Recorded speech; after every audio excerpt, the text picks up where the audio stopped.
bem com vocês? Rafa para mais um Coda Mais Fala, o seu podcast de tecnologia aqui da Devaria, Start, né, e Verzel. Sejam muito bem-vindos, seja muito bem-vinda. Não sei aí se você está assistindo de manhã, de tarde ou de noite, então bom dia, boa tarde, boa noite. Como vocês sabem, esse podcast de tecnologia, onde a gente tenta trazer alguns tópicos bem legais com relação à carreira, com relação a novas tecnologias e sempre trazendo aquela régua alta de convidados e convidadas aqui bem maneiros, né? Então, se você viu o nosso último episódio, a gente entrevistou o Dev Soltinho, foi bem legal. Hoje é o episódio número 29, né? Sexto episódio dessa nossa segunda temporada, já estamos fazendo 30 podcasts, hein? Muito maneiro. E o convidado de hoje... Cara, vou ter que pegar uma cola aqui porque é coisa pra caramba, tá? Se você já gostar dele, já deixa o like, se inscreve aí, dá um joinha, bota no comentário aí que você conhece ou não ele, que eu sei que vocês conhecem, tá? Então vamos lá. Palestrante profissional, já ministrou mais de 100 palestras sobre tecnologia, e é verdade, inclusive em vários países do mundo, né? Vi que voltou recentemente aqui pro Brasil. Ele é Node.js Core Committer, ou seja, ele contribui diretamente com aquele seu Node e aquele NPM que você dá ali na linha de comando todo dia. Então, se tá funcionando, ele tem uma partezinha nisso, tá bom? É vencedor de competições de software no Brasil, Angel Rec Global Hackathon, e no Vale do Silício, né? Developer Week e SF Hackathon. Também é especialista certificado pela Microsoft, OpenJS Foundation, Google, Microsoft, GitHub e ganhou LinkedIn Top Voice recentemente, né? O cara é muito brabo, né? Muito bom. E, além de tudo, já faz um dos melhores treinamentos aí que a gente conhece de Node.js, é conhecido, né, como especialista de Node.js pela comunidade. Senhoras e senhores, Eric Wendel. Mano, putz, depois dessa introdução aí fica até difícil falar, né? Ah, para, mano. Pô, muito obrigado, tô muito feliz de estar aqui, vamos falar bastante sobre programação. Hoje vamos trazer bastante polêmica também sobre essa área. Beijo, Devin. Ele já vai estar dando risada agora mesmo. Boa, muito bom, cara. Primeiro, assim, eu sei que a maioria das pessoas te conhece, mas conta um pouquinho, talvez o Eric, que a galera não conheça ali, os começos. Eu acho que isso incentiva muito o começo de carreira. Conta um pouquinho pra galera como que foi sua formação e até chegar... E até tomar decisão, né? Como que você decidiu ali virar o criador de conteúdo? Bom, eu tenho quase 10 anos de programação já, né? Venho lá da Zona Leste de São Paulo, então dos bairros bem doidos aí de São Paulo, né? E... Aquela época eu tava fazendo ensino médio, que a gente tava na verdade, quando eu tinha uns 12 anos, eu formatava o computador da vizinhança, né? Formatar o computador na época era colocar o CD do Windows XP, dar Enter e esperar, Next, né? finish e esperar. E aí eu falava, pô, gostei dessa área, acho que é uma área legal, mas eu nem sabia o que significava essa área, né? Aí um colega meu foi fazer tech na época, ele falou assim, tô fazendo programação. Aí já veio aquela coisa assim, pera, você cria programação com computador? Tipo, como que você faz isso? Sabe, eu fiquei muito na minha cabeça e falou, vai tentar fazer também. Fui tentar ETEC na época, não consegui passar. Mas aí eu comecei a pesquisar e falei, pô, legal. E aí, chegou no final do ensino médio, ele foi fazer análise e desenvolvimento de sistemas. Eu falo isso... ADS. Falo bastante essa história pra galera, porque, pô, acho que muita gente passa por essa também. Fui fazer ADS, ele foi fazer ADS, ele falou, pô, vem fazer também. É focado em desenvolvimento de software. E aí eu fui pesquisar. E aí eu achei um outro curso, que era de programação também, que chamava Ciência da Computação. No qual eu sou formado, diga-se de passagem. Olha só. Aí eu pensei o seguinte, se eu terminar a faculdade de Ciência da Computação, eu vou ser um cientista. Se eu terminar de análise, eu vou ser um analista, pô. O que é melhor? O que eu quero? Eu quero ser um cientista. É isso. Então eu falei assim, vou pra essa área, não sabia o que era direito. E quando eu cheguei nessa primeira faculdade, eu peguei uma faculdade, pô, meus pais não tinham muita grana pra poder ajudar, eu também tava... Situação, né? A gente sabe, sou de Brasil. Começo de carreira, é isso aí. Então eu falei assim, pô, vamos pra faculdade que cabe no bolso e vamos ver o que dá. Só que eu cheguei lá, cara, eu comecei a aprender ética profissional, matemática, português, que são temas que são importantes pra nossa carreira, mas pra mim não tinha nada a ver com o que eu queria estudar. Então eu passei 2 anos nela e falei assim, tem uma coisa errada. Tô vendo nada de tecnologia aqui. Sim. Então eu fui pra uma outra faculdade que era focada em tecnologia. Aí quando eu cheguei lá, minha cabeça mudou. Eu falei assim, pô, mano, então aqui eu tô entendendo direito o que é programação. E lá as pessoas comentaram, pô, Eric, já que você tá todo animado com isso aí, tem grupos de estudo que te ensinam de graça programação e você ainda come com a galera, conversa, conhece gente e você pode arrumar emprego. Falei, pô, que legal, mas de graça? Como assim de graça, pô? Né? Nenhuma área faz isso de graça. Então eu cheguei lá e realmente era. Então a comunidade acolheu bastante. Só que pra mim foi bastante importante essa área, porque antes de eu conseguir o meu primeiro emprego, eu já estava dando aula. Porque o que era a filosofia de todo mundo? Olha, você vai aprender de graça, Mas na semana que vem você vai voltar e você vai ensinar o que você aprendeu pra próxima galera, né? É a pirâmide do bem. Exatamente, a pirâmide do bem. E aí, desde Você então... não tava vendendo Rinode. Não tava vendendo Rinode, mano. Eu tava vendendo JavaScript. Quase lá. Quase lá. Mas aí, desde então, eu sempre aprendo as coisas pra ensinar, porque é a minha forma de aprender. Então, desde esses 10 anos, eu venho aprendendo, realmente pra compartilhar. E desde então, acho que é o que é o meu processo pra aprender alguma coisa muito rápido, né? Sempre pensar como eu posso mostrar pra alguém o que eu tô fazendo. Da hora, isso... Acho que isso é uma coisa, inclusive, a gente fala muito disso pro pessoal da Devaria, assim, que na primeira aula que a gente dá das turmas da Devaria, eu falo assim, gente, vocês sabem, eu mostro uma pirâmide que tem o percentual de quanto que você absorve o conteúdo. Se você só lê, é 10%. Se você só ouve, é 20%. Se você ouve e assiste, é 30%. E se você ensina, é 80%. Ou seja, se você quer aprender realmente alguma coisa, qualquer coisa que seja, óbvio que a gente tá falando de tecnologia e programação, mas aprenda e converse com alguém. Inclusive, tem uma parada muito legal, eu vi em algum podcast que eu achei muito louco, que tem uma tradição muito comum dos judeus, que é assim, você termina o culto, né, termina lá a reunião lá deles, e aí eles pegam e se reúnem em grupos de amigos para discutir o que foi pregado, para refatorar o entendimento de todo mundo. Ou seja, se a gente tá aqui num grupo de 6 pessoas, os 6 ficam, eu aprendi isso, e você aprendeu isso. E aí todo mundo sai lá com mais conhecimento. Ou seja, olha o poder da comunidade, né? De você absorver e ensinar os outros. Então temos 2 exemplos aqui que vêm que claramente, se você quer ser bom em alguma coisa, ensine. Muito louco, né?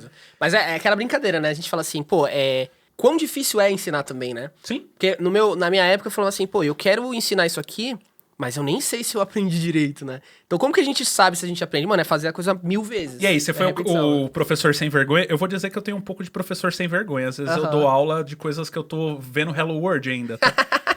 Cara, sou demais. Eu falo pras pessoas hoje que hoje eu sou pago pra aprender, né? Então eu trabalho como criador de conteúdo, vendendo treinamento, e a gente sabe que no dia a dia de trabalho as pessoas não têm aquele tempo de sentar, estudar, então eu tento ser aquele entusiasta. Eu vou atrás da tecnologia, eu tento passar pro meu maior número de problemas, porque aí eu já trago mastigado pras pessoas. Mas sim, por exemplo, de realidade virtual, que é algo legal que eu tô estudando, quase não vejo conteúdo sobre, eu já tô submetendo palestras, já tô tentando criar projetos pra mostrar, porque não necessariamente você precisa ser especialista pra compartilhar alguma coisa. Acho que essa é algo que a gente tem que quebrar, É isso que eu falei, eu sou carudo. Tipo assim, vamos aprender isso aqui junto? Eu já vou estudando e já vou falando. Exatamente. Mas aí como é que você tem esse processo? Eu achei bem legal. Tipo assim, você falou de realidade virtual, realidade aumentada. Você se interessa por um tópico e aí como que você faz pra começar a buscar conteúdos ou, enfim, você lê documentação? Qual que é o seu how-to aí de Eu acho que eu tento... por exemplo, a primeira vez que eu vi sobre realidade virtual, as pessoas falaram assim, olha... você pode rodar a realidade virtual no navegador. Então você pode colocar o óculos lá da Meta, do Facebook, ou os óculos mais baratinhos, até o seu celular. Falei, nossa, mas eu posso escrever o código uma vez e funcionar em todas as plataformas? Aí eu já comecei a pensar em possibilidades. Então, se você está aprendendo alguma coisa, não fica pensando, eu vou aprender o padrão de projeto tal, vou aprender como fazer uma classe tal. Não, tenta dar função. Então a função era, que tipo de projeto eu posso tentar criar? Aplicabilidade. Exatamente. Então eu fui no YouTube, top 10 projetos feitos nessa coisa. E aí eu vejo as pessoas ensinando, eu falo, então começa a fazer sentido na aplicabilidade, ou seja, você tenta fazer um paralelo com coisas que você vê resultado. Legal, entendi que essa tecnologia serve para isso. Tipo, vou estudar blockchain, deixa eu ver como que isso se adequa no mercado. Entendi agora os projetos, agora eu consigo estudar. Bem legal. Exatamente. É legal porque você dá eu acho que a dificuldade que muitas pessoas têm no começo da programação de conseguir fazer orientação objeto, né? A pessoa conseguir olhar o mundo computacional e o real e fazer esse merge. Muito legal essa dica que você deu de tipo, cara, vê a aplicabilidade e aí você vai atrás do conceito. É porque, aí é até uma polêmica, né? Eu falo que, na minha opinião, a educação é quebrada. As pessoas, sei lá, acho que pra tudo, inglês também, as pessoas elas falam assim, olha, aprende essa gramática. Depois que você aprender isso, aprende matemática. Eu, por exemplo, eu sempre fui ruim de matemática quando eu era criança, né? Até hoje, né? Só que eu depois de muito tempo, alguém me mostrou Angry Birds. Aí o cara falou, lembra aquele delta que você viu lá? Aqui, é o cálculo pra fazer o tirinho. Eu falei, mano, se alguém tivesse falado pra mim que eu poderia usar isso pra criar um jogo, eu tinha aprendido isso com todas as minhas forças. Porque enquanto eu não sei pra que eu vou usar, pra mim é muito difícil de entender pra que eu vou fazer qualquer coisa. E é legal isso pra qualquer um professor aí que pode estar ouvindo aí a gente, assistindo. Se você quer passar alguma coisa pra alguém, né, tenta mastigar de uma forma que você mostre a aplicabilidade, ou seja, como que isso se usa. Vou ensinar termofísica, como que a pessoa usa isso no dia a dia, entendeu? Acho que isso fica mais fácil, né? A forma que eu aprendi, que eu falo assim, né, que realmente eu senti que eu amei programação. Hoje, quem me acompanha sabe que eu falo de programação com zoeira, né, cara? Tento ver a forma divertida, mas antes era mais ainda. Então, o que a gente fazia? Tinha essa empresa de treinamentos, que chamava L Group na época, e ela hosteava uma comunidade que chamava .NET Coders. Então, o que eles falavam? Falou o seguinte, gente, ó, a gente não tem dinheiro pra comida, pra galera, mas cada um traz um energético, traz umas bolachinhas, traz um negócio, e a gente vai ficar das 11 da noite até 4 da manhã. Por quê? Porque não tem interrupção, e a galera lotava a sala de gente, assim. Era o corujão de CS Era o corujão do de programador. programação. Da hora. E o que a gente fazia? Pô, vamos criar um vírus de computador pra zoar o nosso amigo? Mas assim, aí você fala, pô, mano, mas a gente tá pensando em alguma coisa maliciosa. Não. Quando eu fui pensar, hoje em dia, né, eu começo a refletir, eu falei assim, cara, naquela época, eu tava abrindo CD-ROM em loop ali. Só que, olha o nível da complexidade. Eu estava chamando APIs do sistema operacional, eu estava interceptando o que o sistema operacional faz para chamar funções nativas para abrir o CD-ROM. Se alguém tivesse falado pra mim, eu vou te ensinar uma técnica avançada, eu falo, opa, eu sou iniciante. Não, é pra mim. Mas quando eu vi a aplicação daquilo, eu falei assim, gente, é realmente uma sequência de passos que qualquer um pode fazer se seguir. Então é muito doido, né? Muito legal essa analogia, né? E você falou uma coisa, né? Até marquei aqui, foi um dos seus últimos vídeos que eu acho que tem tudo a ver com o que você tá falando. Que você falou que se o dev não é curioso, ele não nasceu pra ser dev. Cara, explica um pouquinho pra galera por que você dessa opinião que eu concordo 100%. Eu falo pras pessoas assim, né? Pra mim, existem pessoas... Se você não é curioso, cara, infelizmente, você pode continuar na área, você vai ter mercado, mas vai ter uma hora que você chega ali na estagnação, né? Que é o que eu antigamente eu brincava bastante com o pessoal de banco. O pessoal de banco, eles queriam ter a vida dele fora do trampo, eu brincava com eles que eu tava estudando, e eles falaram, para, você é louco, eu vou estudar no meu tempo livre, eu não sou pago pra isso. Só que eles não tinham mais amor pela profissão, eles não continuavam buscando, e eventualmente o mercado muda. Exato. E o mercado muda, vai ficando mais difícil se sair de lá. Então, pra mim, a coisa é, quando você é curioso, você pergunta sobre as coisas, por que as coisas funcionam, você consegue entender melhor o que você tá fazendo, você consegue opinar. Então, no dia a dia de trabalho, aqui, né, tem uma fábrica de software. Se eu te dar uma ordem e você fizer ela e tiver errado, você não pode falar assim, não, eu só segui ordens. Não, porque você não é contratado para digitar texto. Você é contratado para pensar e tentar entregar valor. Então, a curiosidade vem disso. E aí, programação te dá um mundo de possibilidades. Nesse vídeo que ele tá comentando, eu falo bastante que tem tanta tecnologia hoje pronta para ser usada, só que às vezes a gente, no calor do dia a dia, aquele cansaço, aquela rotina, a gente não olha para isso. E eu falo assim, gente... A gente tem superpoderes, pô. Olha o que a gente consegue fazer. A gente consegue fazer robôs. Isso é muito legal. A hora que você falou assim, cara, você ter um superpoder. De novo, é adaptabilidade, né? Se você entender o que ele tá querendo dizer com isso, isso é muito poderoso. Porque realmente é uma das profissões, assim, né? Como outras, né? Um químico, um físico que cria coisas do zero. Você tá criando coisas do zero que podem revolucionar o mundo. Tá aqui, né? Vocês estão assistindo esse vídeo em alguma plataforma de stream que não existia 10 anos atrás porque alguém criou. Exatamente. Muito louco, né? E alguém fez dinheiro com isso, né? Exatamente. Vamos pro passo 2, né? Legal criar algo novo, mas é legal dinheiro no bolso. Exatamente. E isso é o que eu falo assim, a gente também, esse fator do ser curioso, te traz vários benefícios ao mesmo tempo. Porque eu brinco pro pessoal que eu tenho um cinto de utilidades. Eu fiz um estudo de alguma coisa, sei lá, eu aprendi como fazer um login, colocar usuário e senha. Eu fiz uma vez, eu guardei no meu GitHub. Então, eu fiz um outro projeto e eu guardei lá. Quando eu for fazer o meu projeto, quando eu for trabalhar para a próxima empresa, eu não vou fazer do zero de novo. Eu vou olhar o que eu já tinha feito, porque eu já tinha pesquisado antes. Então, você tá sempre um passo na frente daquele seu concorrente que não tá estudando. Então, exatamente. É sempre tentar passar um pouquinho mais para você alcançar no meio da multidão, né? O legal desse do curioso, né? Você falou esse exemplo da fábrica de software que eu acho bem legal, né? Programador não é contratado para digitar código, ele é contratado para ser um ser pensante. Então, assim, se a gente pegar aqui e, poxa, passei uma task, a pessoa fez ali só o que tinha que fazer e acabou, geralmente é onde dá muito bug, a pessoa não testa, etc e tal. Então, se você pegar isso, exemplo aqui, no meu cinto de utilidades eu tenho aqui o login, mas a autenticação vai ser igual pro resto da vida? Então, só porque você aprendeu o login, pro resto da vida você vai fazer login? Não, você tem que ter a curiosidade. Eu falo que um dos superpoderes, vou adicionar um superpoder aí na sua lista, eu falo que um superpoder que o dev tem que ter é o incômodo. Ele tem que estar incomodado, tipo assim, será que isso aqui é a melhor solução para agora? Será que não saiu algum framework novo? Será que não tem dentro dos recursos da AWS algo pronto que eu não precisa inventar do zero? Então, se você juntar a curiosidade com o incômodo, você vai ser o super-homem do dev. E até trazendo um pouquinho para sua carreira, né? Olhando por essa coisa, imagina que você tá numa discussão fervorosa até, que acho que quem tá assistindo aí já deve ter sentido essa sensação. Tem duas pessoas trabalhando e eles estão, não, porque a gente deveria usar isso aqui. Aí eu li, nossa, isso é muito legal. E você tá de canto, não tem ideia o que eles estão falando. Faço ideia. Por quê? Porque não tem esse costume de pesquisar e tudo mais. Quando você tem esse costume de sempre estar lendo alguma tecnologia nova, pesquisando coisa nova, você ganha esse respeito do seu time. Fala assim, olha, essa pessoa tá estudando, olha O que você legal. acha, Eric, né? Tipo assim, ninguém vai chegar e tomar a decisão sem perguntar. Deixa eu perguntar, o Eric, ele tá sempre antenado? O Eric, o que você acha de... Estamos usando aqui, pensando em usar essa lib aqui, o que você acha? Então, e uma coisa que eu brinco bastante, né? Esse fator meu do início de carreira de ser curioso, eu lembro que o pessoal falava pra mim, meu, você é doido. Eu virava a noite estudando. Cara, eu realmente falei assim, eu adorei isso aqui. Não tá sendo trabalho, pra mim tá sendo divertido. Você já viu aquele meme, né? Todo programador passa por 2 estados. Eu sou um deus, eu não faço a menor ideia do que tá acontecendo. É isso. Você faz o código, compila e fala, eu sou um deus. Nossa, ou quando muda o erro, né? Mudou o erro! Nossa, sensacional. Mas nessa época, pra mim, cara, eu ia aprendendo essas coisas, eu falava pra galera, e eu ia pras comunidades, e eu vou até falar uma coisa meio polêmica agora, né? Eu sempre fui muito incomodado, então quando eu tava numa empresa, eu sentia que eu não queria aprender, que não tinha mais nada pra aprender, eu sentia que eu tinha um limite, eu falei, meu, eu vou trocar de trabalho. E aí na comunidade, eu tava conversando com o pessoal, mesmo sem falar que eu queria trabalho, eu ia falando as coisas que eu estava estudando, que eu estava animado. Falei, olha o meu GitHub, cara, olha o que eu tô estudando. Você sabia que a Google soltou isso?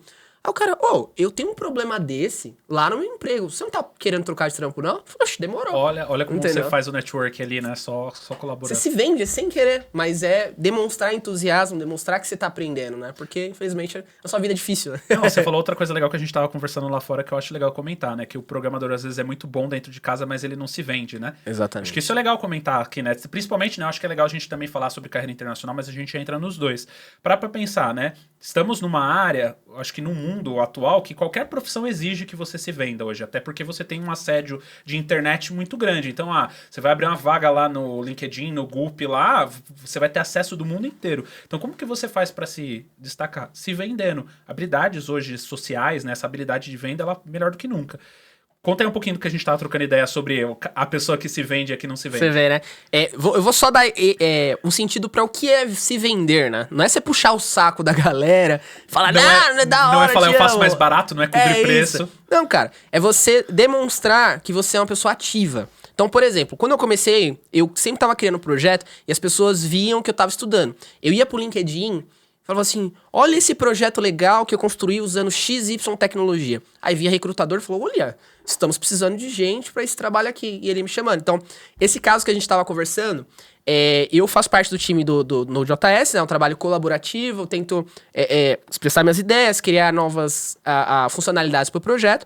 E aí, eventualmente, eu achei um bug no projeto Node.js e eu falei assim, pô, eu quero resolver isso, porque vai ser meu nome e tal. E aí eu publiquei. E aí começou a sair umas matérias no Brasil. Conheço o desenvolvedor que resolveu um problema que o Google, o Facebook e a NASA foram afetados. Falei, gente... Mas aí você pensar, pô, mas o Google, o Facebook e a NASA usam o Node.js, então eles foram afetados. De certa forma, né? a notícia tá certa. Mas o clickbait? headline... Mas ok. Mas é a parte... É a estratégia do pessoal de marketing que pensou assim... Só que aí algumas pessoas ficaram incomodadas, porque elas resolveram coisas muito mais incríveis que eu resolvi. Só que eles nunca soltaram pra ninguém, nunca falaram. Todos os dias no projeto Node.js tem coisas incríveis acontecendo. Mas eu tenho a prática de, quando eu resolvi um problema, eu vou lá e eu falo, olha gente, eu resolvi esse problema assim, assim, assim. Mantenha isso na sua cabeça, porque quando você tiver um problema, você vai lembrar disso e as pessoas vão lembrando. Então, a parte de se vender é sempre mostrar o que você está fazendo, mostrar que você tá criando coisa, tá estudando coisa, porque é desse jeito que a gente aumenta o nosso valor. Exato, e aí voltando, né, trazendo para os superpoderes, ó, um superpoder aqui, né? Se você for parar para pensar, tem um programador mediano que vai se vender e você pode ser um baita programador que não tá se vendendo. E às vezes você tá perdendo a oportunidade de conseguir trabalhar no lugar onde você quer, né? Eu acho que muita gente deve estar se sentindo assim, porque isso acontece muito. Às vezes tem programador ruim, pô, que se vende muito bem. Cara, e aí você fala, mas e aí? Cara, começo de carreira, essa é engraçada da gente contar. Obviamente que sempre teve essa quantidade de vagas de dev muito maior do que o capacity que a gente tem no Brasil, e isso não mudou. A gente sabe que tiveram layoffs, mas não mudou o fato que ainda tem mais vaga do que dev. Ponto. Isso é um fato. Pode não ser exponencial, mas é um fato. Se você quiser estudar programação, ainda é uma oportunidade. Ponto. Mas há 10, 15 anos atrás, isso ainda era pior, porque tinha muito menos vaga, mas também tinha muito menos dev. Eu trabalhei num banco que, cara, entrou eu e mais umas 3, 4 pessoas, e eu juro por Deus, tinha um cara que não sabia fazer o ponto e vírgula, o cara era sênior, e eu não tô zoando, gente, eu não tô arredondando pra cima, né? Ele não sabia abrir Não era nem IntelliJ na época, ele não sabia abrir o Eclipse. Eu juro por Deus. E o Não, cara talvez, não sabia. talvez você só não esperou ele terminar de carregar, pô. É que levava 3 dias, né? O cara ficou 4 meses esperando o Eclipse abrir. Se você não entendeu agora, é que você não é javeiro das antigas. Foi uma piada old school aqui. E aí, a gente pegou, começou a olhar e falou, mano, não é possível, mano, um maluco sênior. E a gente aqui no começo, a gente entregando demanda, fazendo coisa. Lá tinha outras pessoas junto comigo. E o cara sênior sempre, café, enrolava, etc e tal. E, gente, isso não é um demérito do cara. O cara conseguiu se vender ao ponto de ser sênior, ganhar salário, ficar 4 meses recebendo, sem efetivamente fazer uma linha de código. Vamos lá, isso é um mérito, vai. Cara, pior que isso é mais frequente.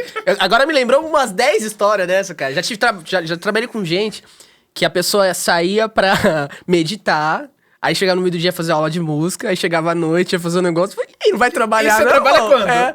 Só que aí, nesse caso, era a empresa...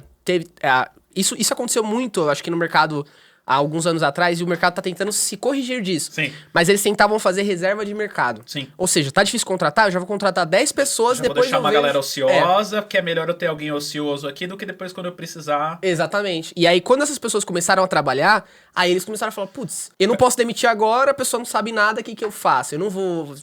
mandar embora todo mundo para não ter layoff naquela época, né? Mas isso mudou bastante. Então, tem bastante. Foca em se vender, ou seja, seja um bom programador, acho que é importante, né?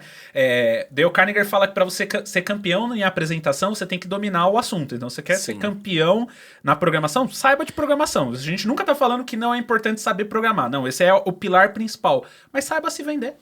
Inclusive, ó, essa tatuagem aqui, ó, não sei se vai dar pra ver aí. Os 0 e 1 aí. É um código binário, né? E é a frase do Linus Torvalds. Então, falar é fácil, mas mostra-me o código. Exatamente. Certo? Não adianta a gente se vender também e a gente chegar lá e não saber o que tá falando. Claro, quando a gente tá começando, é uma tempestade de palavras-chave que a gente não vai saber tudo. Mas não precisa mentir. É a gente ser sempre... Pra você que tá começando, né? Hoje, você que contrata, né? Pode até confirmar ou não confirmar, mas... Eu acho que eu prefiro muito mais contratar uma pessoa que gosta de estudar, está estudando, do que uma pessoa que já sabe tudo e não quer estudar mais. Com certeza. Não, eu acho que talvez esse efeito de pessoas que não estão ali muito na área executando, isso é um efeito que talvez os RHs tenham que olhar para dentro, porque o RH de programação, por muitos anos, eu acho que até hoje, eu tenho essa briga, eu falo com muitos executivos sobre isso, eles contratam com siglinha. Eu preciso de um programador Node que sabe serverless, que sabe AWS, que sabe Cognito, que sabe ECS, EKS. Você precisa de um programador, cara. Exatamente. E aí, o que acontece? A pessoa lê o overview de o que faz cada framework e vai na entrevista e fala disso. Se você é recrutador e simplesmente pergunta o que são essas coisas, você nunca vai conseguir medir realmente se a pessoa sabe codar ou não. O que a gente faz aqui na Versa? Quando a pessoa entra no processo seletivo, ela recebe uma prova técnica e aí só depois a gente entrevista. Mas qual que é o legal? Mas a pessoa pode ir lá, pediu pro ChatGPT e o ChatGPT... Mas essa pessoa pesquisou, ela foi atrás para ter a resposta. No final das contas, o que a gente faz? Vou ser pejorativo, vou gerar polêmica aqui. O que a gente faz? A gente faz Ctrl+C, Ctrl+V do Copilot, cara. A gente pede o Copilot para geral, a gente vai no ChatGPT hoje em dia. A gente não processa mais muitos algoritmos que nem a gente fazia. Tirando o Eric aqui, né, gente? Vamos lá, né? Tirando as exceções, a gente não processa mais os algoritmos do zero. Então, se a pessoa tem essa curiosidade, essa curiosidade de ir lá, não, eu sei o que precisa ser feito, eu só não sei como fazer. A pessoa passa na prova. Então, olha que legal, né? Tipo, você não precisa ser o cara, eu sempre falo isso nas aulas, você não precisa ser o cara que decora código, você precisa ser o cara que sabe o que precisa ser feito. Exatamente. Aplicação. Você entendeu a aplicabilidade de como que você resolve o código? Já era. E indo nessa linha, né? Eu já fui também essa pessoa que contratava gente, fazia teste. E olha que sacada que eu fazia. Eu tinha o mesmo teste pro Junior, Pleno e Sênior. Na época, eu falava assim, olha, você vai criar uma aplicação que vai ter um token que vai esperar a cada 30 segundos, beleza?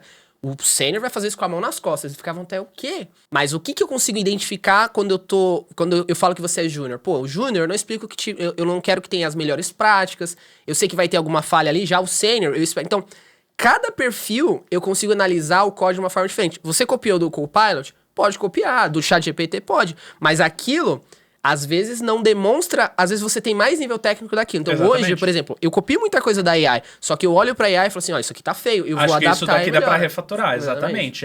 De novo, né, o ser pensante, né? Beleza, copiei, pedi o código, mas tô olhando aqui... Acho que isso aqui dá pra fazer melhor por causa da aplicabilidade que eu preciso. Já era. Exatamente. Sabe? Faz todo sentido. Entrando nessa linha, né, dos superpoderes, etc e tal, Como que foi a sua decisão para você começar a gravar conteúdo? Qual que foi o insight? Enfim, como que você começou a trajetória de não só codar, mas efetivamente também compartilhar? Você já falou que você gosta, mas sim. quando que você falou assim, não, acho que eu posso fazer disso também um plano B, C, D aqui? No começo, eu fazia... Na verdade, assim, no começo não. É quase 6 anos da minha vida lá de programação. Eu fazia isso porque eu gostava. Então, eu via aquilo das madrugadas de programação, aquela Mas sempre galera... na comunidade. Sempre na comunidade. Entendi. Nunca tinha feito vendas, nada. E aí, eu comecei a gostar muito, só que comecei a ir pra eventos maiores. Tudo. Nunca ganhei dinheiro palestrando, né? Fiz bastante palestras. Mas aí, eventualmente, chegou na pandemia... Eu quase fui embora pra França. E aí, pô, eu falei, mano, vou me mudar e tudo mais. Aí estourou a pandemia, não deu certo. E aí eu falei, vou voltar a ser CLT. Vou trabalhar pra alguém CLT. Aí no dia do meu exame admissional, eu cheguei lá e falei assim, putz, mano, eu vou ser CLT de novo, cara. Tô com grana guardada, eu já tinha a reserva de emergência e tudo mais. Eu falei assim, mano, eu vou tentar. E aí eu queria meu primeiro treinamento online. E aí eu falei assim, ó, gente, estou com uma ideia, não tem aula gravada. Eu vou abrir pré-venda. Quem comprar agora vai me ajudar no meu trabalho e vai ter 50% de desconto. E aí a galera foi comprando, foi me ajudando, a galera que já acompanhava há um tempão. Mas eu acho que pra eu ter essa virada de chave, teve muita gente, amigo, empresário, ele chegava e falou assim, ô Eric, para de fazer um negócio de graça, cara. Eu falei, mas eu adoro fazer. Não, cara, você tem que vender. Mas eu falei assim, não, mano, mas eu faço isso aqui porque eu amo. Programação é que vai me dar dinheiro. Ele falou, cara, se você cobrar mesmo um valor simbólico, as pessoas vão querer porque você vai entregar com mais qualidade, você vai conseguir pensar melhor no projeto, vai conseguir ajudar mais pessoas. Então, essa virada de chave pra mim, eu falei assim, pô, aí faz sentido, não é simplesmente pelo dinheiro, Sim. mas é o combo, né? Eu consigo entregar coisas melhores. Não, né? e tem uma parada que eu ouvi isso algumas vezes e depois vai fazendo sentido, né? Quando você entrega de graça, por mais que tenha uma comunidade que goste do seu trabalho, às vezes ela não dá o devido valor de que quando é cobrado, sabia? Então, tipo assim, com certeza, a qualidade dos seus cursos e do seu treinamento sempre foi o mesmo. Só que a galera começou a te valorizar mais quando você começou a cobrar. Exatamente. Muito doido, né? A percepção de valor, né? E não foi a comunidade que comprava no começo, Exatamente. né? Isso é doido. Muito doido. Até pra... Muita gente fala assim, pô, mano, você tem muitos seguidores, né? No começo tem seguidores, mas seguidores não quer dizer venda. Exatamente. Né? Até pro lado de empreendedor, você fala assim, uma galera que era fora de comunidade começou a comprar e a comunidade falou assim, poxa, então pode ser legal. Mas antes, eu acho que até disso, se a gente for falar de produção de conteúdo online... Eu tinha uma prática de todos os dias, 9 da manhã, eu sentar no computador e falar assim, eu vou escrever alguma dica no LinkedIn. Da hora. Todos os dias, né? Hoje eu tô com 100 mil seguidores no LinkedIn por causa disso. Falar de alguma dica, ou principalmente, olha, essa dica pra você que tá aí, você tá sem ideia, nada. Mano, a gente lida com problema todos os dias. Você resolveu um problema, só que a gente não pode falar exatamente do problema da empresa. Exatamente. Então você dá uma maquiada, muda o contexto, era sobre pessoas... Da floricultura, pronto. Isso. Muda um pouquinho o contexto, mas explica o problema e como você resolveu. Porque outras pessoas se identificam, você ajuda e elas começam a falar assim, pô, mano, se essa pessoa tem o mesmo problema que eu acho que eu vou seguir ela porque ela vai me ajudar mais e mais, né? Então... Não, eu vou adicionar uma pimenta aqui. Quando você fizer isso, resolvi um problema. Beleza, você já vai fazer um case. Vamos supor que você tá fazendo um monte de fora alinhado. Depois você pode pegar desse próprio conteúdo que você resolveu, você pode fazer o teste de curiosidade para ver se outras formas performam melhor. E aí você cria mais conteúdos. Ó, gente, eu testei aqui desse formato, agora vou testar nesse e ver qual que fica legal. Pronto, a gente já deu ideia de 2 tópicos aqui e ó, uma vez. Aí, isso é outra coisa também que eu falo pras pessoas, né? Pô, mano, mas como que eu consigo... Por exemplo, teve uma fase que eu falei assim, eu vou tentar empreender e eu vou fazer consultorias de software. Isso quer dizer que eu ia ajudar empresas com problemas específicos ali, sei lá, 30 horas e depois eu ia embora. Como você chega nos clientes, né? Falei, a minha sacada era, eu criava um projetinho e eu tentava resolver um problema específico. Por exemplo, todo e-commerce tem um carrinho de compras.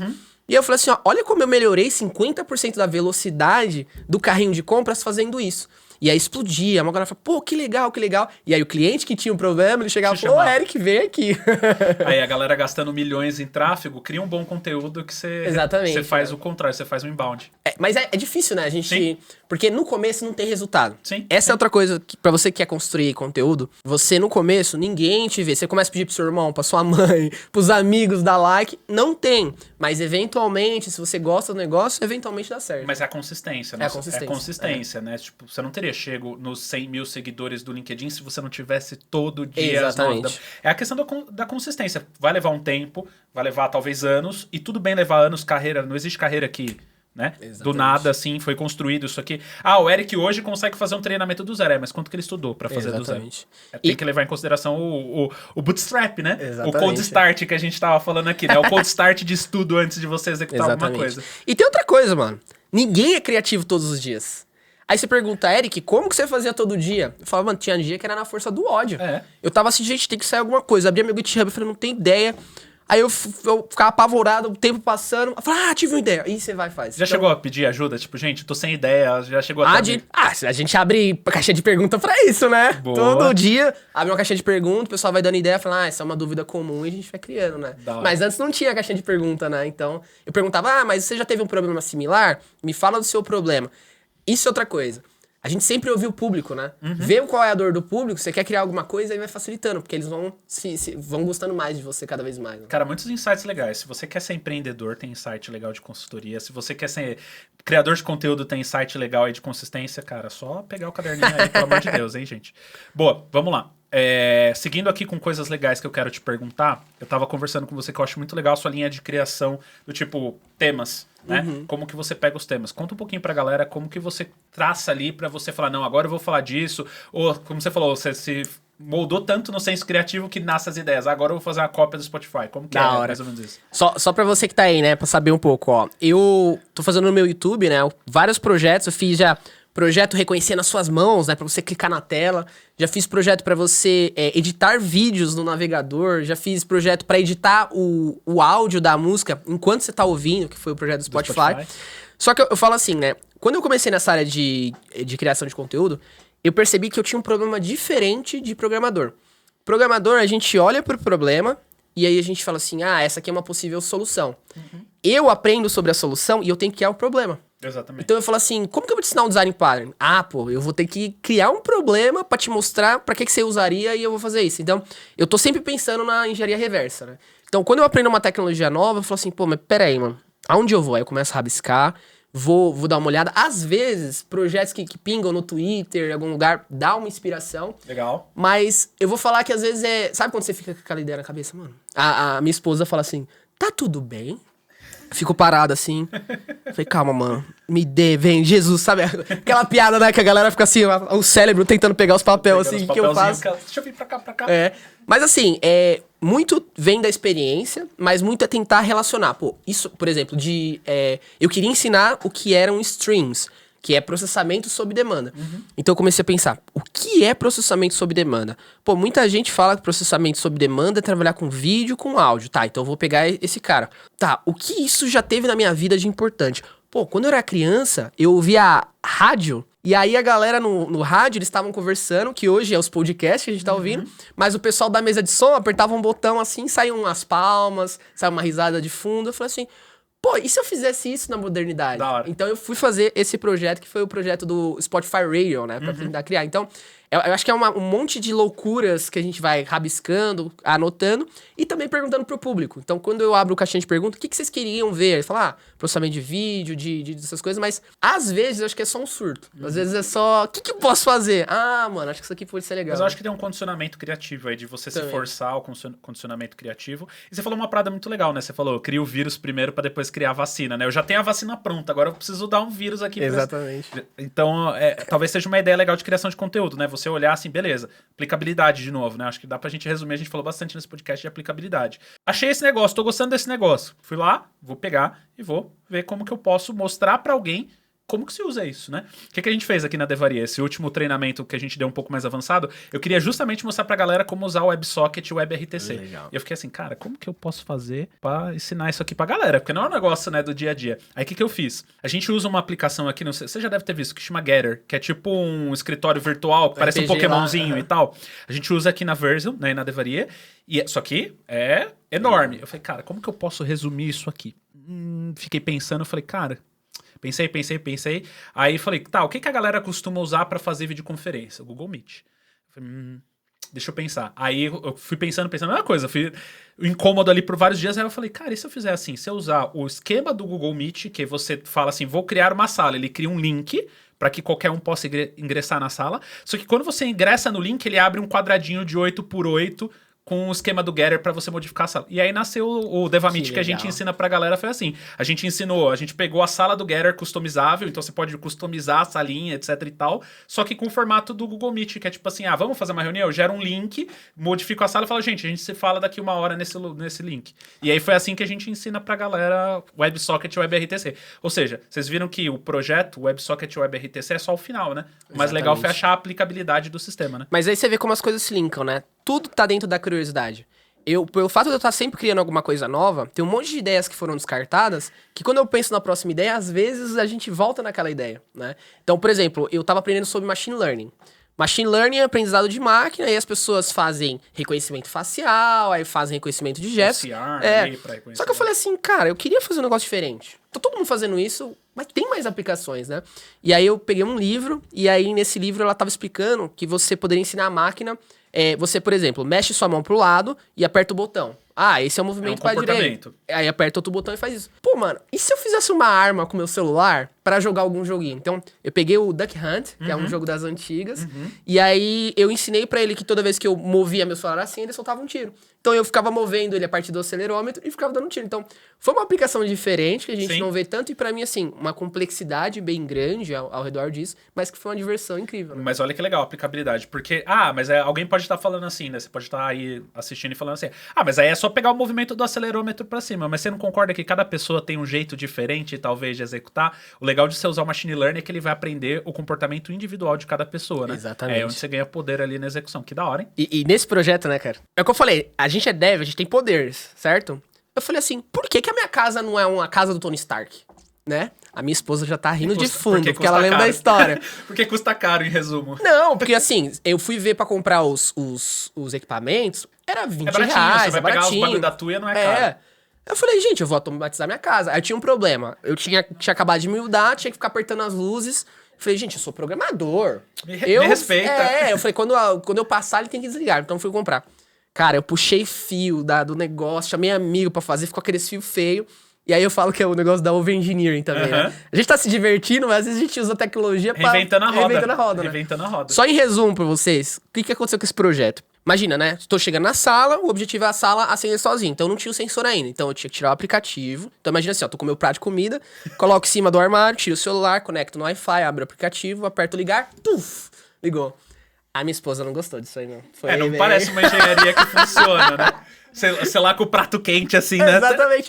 Mas você concorda que isso, dentro da nossa vida de software, a gente tem isso também. Às vezes a gente quer adaptar um problema pra uma solução que a gente acha que vai funcionar em tudo. Exatamente. Né? Eu acho que isso é uma das coisas que mais acontece. A galera copia ali soluções. Eu já fiz isso no projeto, eu acho que esse caso aqui vou pegar e jogar pra cá. E você vai ver, vira...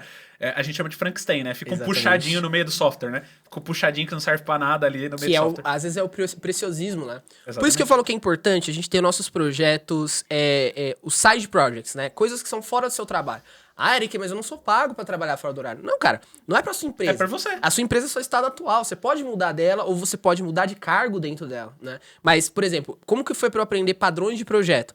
Eu ficava criando vários projetinhos. No dia que meu trabalho eu achei um problema, eu falei assim... Deixa eu ver se alguns problemas, se alguns dos códigos exemplos que eu tenho se adaptam ali pra reutilizar código. Falei, nossa, legal. Eu implementei o meu chefe. Nossa, isso aqui ficou sensacional. Por quê? Porque é a coisa do exercício, né? Você já tinha feito ali a musculação Exatamente, ali dessa né? parada. Ninguém corre a maratona de uma hora pra outra, né? E outra, né? A nossa área, ela é muito constante. Ela é uma evolução constante. Então, assim, Rafa, Eric, legal, mas, cara, eu quero ser a pessoa que trabalha de segunda a sexta e de final de semana faz o churrasco, sai com a família. E tá tudo bem, gente, né? Não vamos ser hipócrita aqui, work hard a vida inteira. Mas o que você tem que entender é que a nossa área é uma área que a zona de conforto ela é muito curta. Você ficou 6 meses sem se atualizar, você vai ficar defasado. Isso é uma consequência. Então, assim, sim, tenha uma vida tranquila, trabalhe de segunda a sexta, viu o final de semana, mas pega pelo menos 1 hora da semana, 1 hora do mês pra você se manter atualizado. Só se mantém no jogo. A gente não tá falando pra você... Nem todo mundo quer ser All-Star, GitHub, Top Voice, etc e tal. E tá tudo bem. A gente quer. Mas se você não quer, beleza. Entendeu?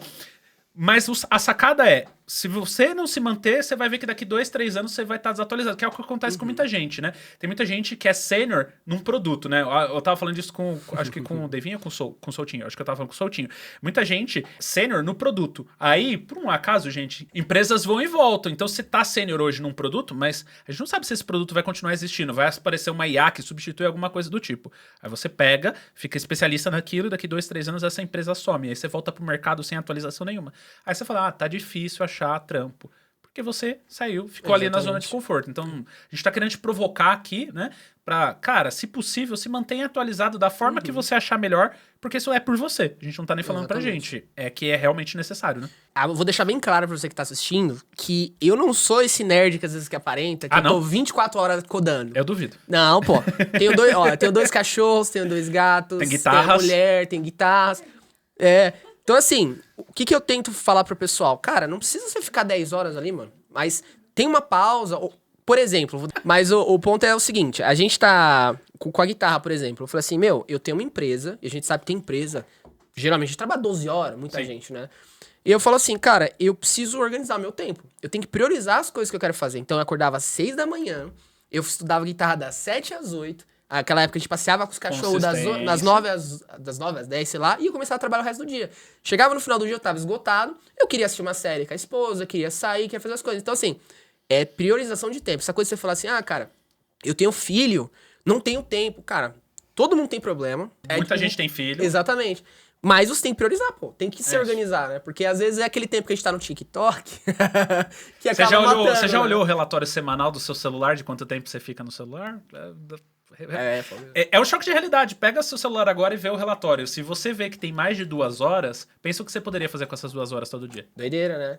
Mas assim, é necessário às vezes a gente ter entretenimento, é importante. Exatamente, Ninguém tá julgando, tá? Cara, você faz as suas escolhas da gestão do tempo, porque a gente quer deixar que é a sua prioridade. Sim. Se você quer se manter ativo, bota 10% da sua rotina, cara. A gente tá falando aí de 2 horas por dia, 1 hora por dia, de ler algum artigo, de tentar alguma coisa nova. Exatamente. Isso vai beneficiar a sua carreira. É uma questão de, né? Aí isso linka também um pouco com o que a gente tava falando antes, né? Do pra que fazer as coisas. Exato. Então, a gente tá fazendo essa brincadeira, pô, estude, mas você não quer estudar mesmo porque você acha que hoje já está na onde você queria estar. Que tá ok. Se você se sente incomodado, achando que poderia chegar em mais lugar, pô, rabisca. Qual o lugar que eu queria estar, o que eu queria fazer, porque aí você consegue traçar um plano melhor. E aí, essas dicas que a gente tá dando pra você estudar aí atrás podem ajudar, mas talvez, cara, pô, eu quero fazer um esporte, depois tá tudo bem, pô. Tá tudo bem, exatamente. Na verdade, é até importante. Uma coisa que você precisa ter é alguma coisa fora da programação, além de família, né? Você precisa ter um hobby, você precisa ter alguma coisa, porque é o que a gente tava falando. A música pra gente é o saco de areia, né? Exatamente. Cara, pra gente aguentar o estresse aqui de trabalhar, produzir conteúdo, eu preciso pegar a guitarra e ligar ali um pouquinho, porque senão não me esvazia. Então é bom que você tenha mesmo, porque senão você fica só na constância do estudo, que também não é bom, né? Acho que é legal a gente falar que não sei a sua idade, não sei que momento que você tá, mas às vezes é legal você dar aquela sprintona, porque você tá com saúde, você tá com gás, mas isso não dura muito tempo. Eu sempre falo pros alunos aqui, eu sempre falo pra galera que a gente troca ideia, que trabalhar com programação é uma maratona, não um tiro de 100 metros. O que isso quer dizer? Se você der toda a sua energia no tiro de 100 metros, você não aguenta os 42 quilômetros. Ponto.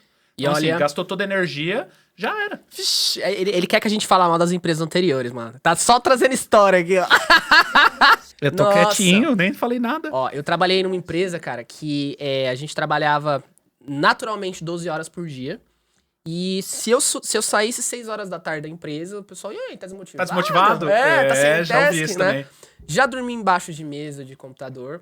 E naquela época eu falava assim, eu estou fazendo isso pelo time. Eu estou fazendo isso. Mas uma coisa que a gente precisa aprender em dev, que a gente tem que aprender a dizer não também pras coisas. Sim, com certeza. Hoje em dia, né, a minha esposa trabalha com dev também, algumas coisas que acontecem no dia a dia, eu falo assim, cara, conversa. Chega lá e fala assim, olha, se a gente fizer isso nessa velocidade, vai sair com uma qualidade, a gente vai ter que retrabalhar. Deixa a gente fazer com um pouco mais de tempo e a gente consegue.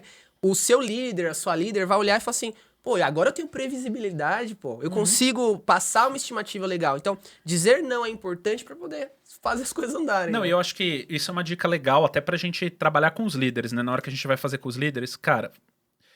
Eu tenho um cronograma de um exemplo assim. Eu tenho um cronograma de uma atividade ou um cronograma de roadmap que é 40 horas, eu tenho 5 dias pra fazer. Qual que é a lógica óbvia? Eu vou fazer 8 horas por dia e eu entrego. E aí eu pergunto pra você consegue performar 8 horas por dia? Não, ninguém consegue, gente. Ninguém. Então, eu acho que a galera erra no cronograma na forma mais sutil, mais sucinta de cronograma. É impossível se entregar 40 horas em 5 dias sem overtime. Exatamente. Então, por que já que se tem esse prazo, já traz na mesa assim, líder, em 5 dias, 40 horas, ninguém entrega. A gente tem daily, a gente tem planning, a gente tem review, a gente tem etc e tal. Então, se eu for pegar de horas produtivas, eu tenho 30. Então, eu vou precisar dos 5 dias e pelo menos mais 2 da semana que vem. Rola? Ah, mas não tem como. Não tem como? Tudo bem. Então, se já não dá pra eu entregar nos próximos 2 dias, então eu já vou começar no primeiro dia trabalhando 12, 14 horas, porque a chance de chegar no quinto dia e entregar é maior, porque se eu trabalhar 8 horas por dia, que é o que acontece 99,9% das vezes. 8 horas, 8 horas, 8 horas e não vou entregar a sexta. 15 horas, 30 horas. Que é o que acontece. Então, assim, já que a gente já sabe disso, por que a gente não inverte e começa a trazer o cronograma já com um pouco mais de espaçamento no começo? Cara, 12, 14, pronto. Agora eu sei que tá fácil de entregar na sexta. Aí agora eu diminuo pra 8 horas. Porque senão é o que acontece 99% das vezes, né? Estoura cronograma.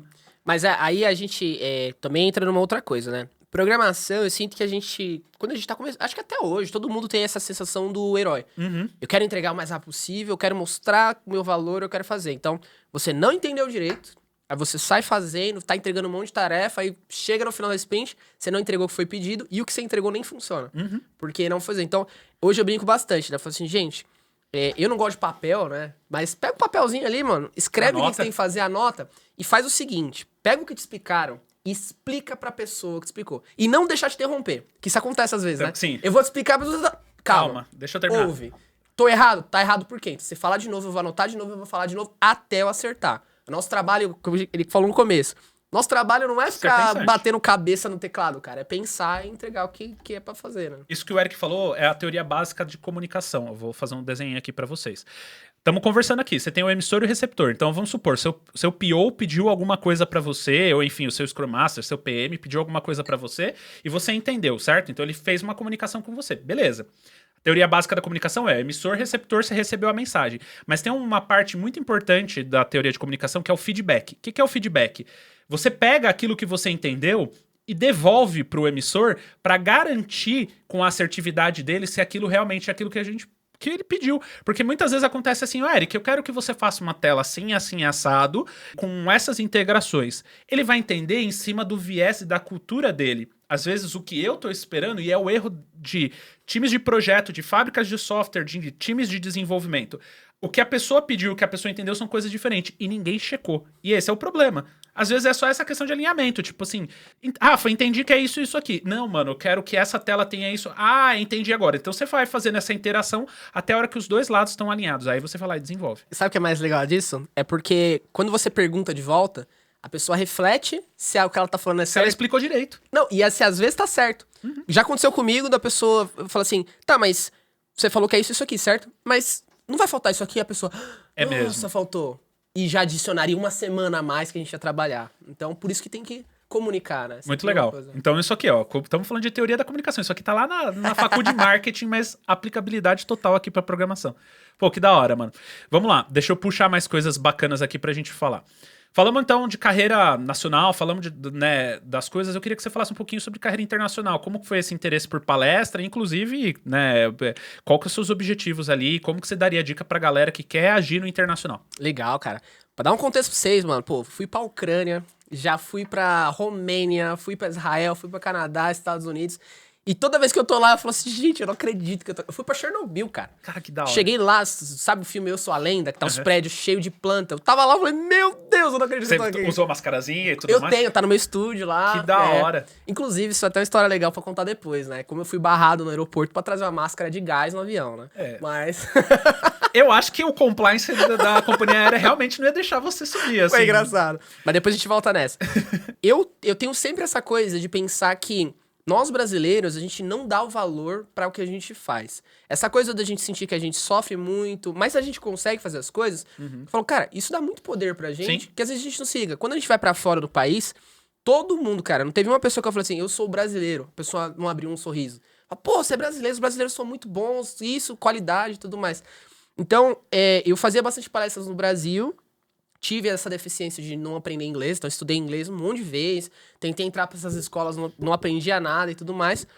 E aí um colega meu falou assim, meu, vai rolar um evento, vamos ir? Eu falei, ih, eu não sei falar inglês não, mano. Eu falei, não, vamos. Eu falei, vamos. Cheguei lá, não conseguia pedir um café, mano, passamos putz, um monte de coisa, cara, não conseguia pedir o hotel, pedir a direção. Ô, pra onde que é o lugar? Ah, segue aqui. Tá bom, obrigado. Aí ele olhou, você entendeu? Não entendeu nada. Só que... Aí pergunta pro próximo até chegar, aí você vai chegando perto, né? Mas, em resumo, quando eu cheguei lá, eu percebi que meu nível técnico de inglês não era tão legal, mas eu tava conseguindo entender e o pessoal tá falando o que a gente já vivia no dia a dia. Pra quem não sabe, cara, o Brasil é referência em nível financeiro, né? As fintechs do Brasil arregaçam, cara. Todo mundo olha pro Brasil como referência. É só você ver o Pix, né? Exatamente. O que a gente fez no Pix, assim, a referência é mundial. Absurdo. E a gente mexe com dinheiro, pô. Dinheiro é uma parte muito importante, né? Então eu voltei e falei assim, meu... a barreira que tá faltando pra eu conseguir ser referência ou eu conseguir ganhar o respeito dos meus heróis, né? Nessa época, eu conheci o criador do Angular, criador do Node.js, do Docker, sabe? É como ser fã de metal e conhecer o Bruce Dickinson, né? O vocalista do Iron Maiden e tudo mais. Então, pra mim é uma sensação muito doida. E eu voltei pro Brasil e falei, eu preciso fazer alguma coisa. Então, nessa época eu dava treinamento, aí eu vendi um treinamento, consegui uma grana e eu fui fazer um intercâmbio nos Estados Unidos. Só que nos Estados Unidos, mano, a grana que eu peguei dava pra pagar pela escola. Eu queria ficar 3 meses focado em inglês pra focar nisso. Só que eu gastei todo o meu dinheiro, mano. Todo o dinheiro que eu tinha. E aí eu voltei pro Brasil quebrado. Eu falei, nossa, cara, o que eu fiz da minha vida, né? Pô, no Brasil eu podia ir pros restaurantes que eu quisesse, conseguir ir pro lugar e tal. Mas tô quebrado. Mas não, mano. Foi um passinho pra trás pra dar vários pra frente. Por conta disso, eu conheci pessoas que me ligaram com mais pessoas. Fui palestrar em lugares, fui pra Alemanha, conheci Munique, conheci um monte de coisa. Então, pra mim, essa é sempre a sensação... Eu falo que é a coisa das tatu, né, mano? Sim. Sempre Viking, né? Sim. A gente tentar... o máximo possível, conquistar as coisas e ir atrás e abrir caminho pro pessoal vir também. E como você resolveu do inglês? Como que foi o processo? Você foi só natural estudando ou você chegou a pegar um método? O que te ajudou no inglês? Bom, acho que o método definitivo foi, primeiro, a função.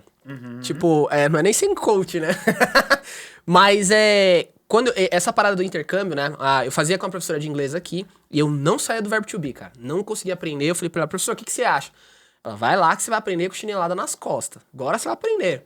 Falei, demorou. Então, gastei o que gastei, fui pra lá. E eu chegava lá, cara, o método é o seguinte, ó. Qual nível que você tá? Aí eu tava, acho que no nível B2 lá, que é o intermediário.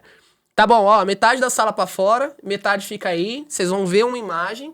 Você vai falar no ouvido da sua dupla e a sua dupla vai apresentar. Falei, gente, eu não tenho vocabulário pra explicar, eu tenho vocabulário... Então, assim, era divertido, mas era porradaria, né?